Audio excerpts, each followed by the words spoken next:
புனித தொன்போஸ்கோவின் வாழ்க்கை வரலாறு. 1863ஆம் ஆண்டு புனித தொன்போஸ்கோ தான் கண்ட கனவை தன்னுடைய மாணவர்களும் கூறினார்.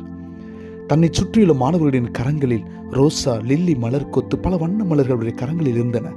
திடீரென்று தோன்றிய ஒரு கரி நிற பூனையானது மாணவர்களின் கரங்களில் இருந்த மலர்களை தட்டிவிட முயற்சித்தது. என் அன்பு மாணவர்களே, லில்லி மலர் என்பது உங்களின் தூய்மையை குறிக்கின்றது. சாத்தான் இந்த தூய்மைக்கு எதிராகத்தான் பல்வேறு சோதனைகளை அரங்கேற்றுவான். எச்சரிக்கையாயிருங்கள்.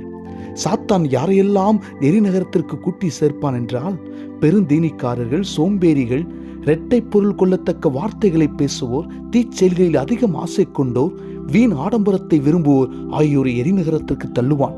எனவே என் அன்பு மாணவர்களே, எதிரியாகிய சாத்தானிடம் அவன் சூழ்ச்சிகள் அனைத்திடமிருந்து எச்சரிக்கையாயிருங்கள்.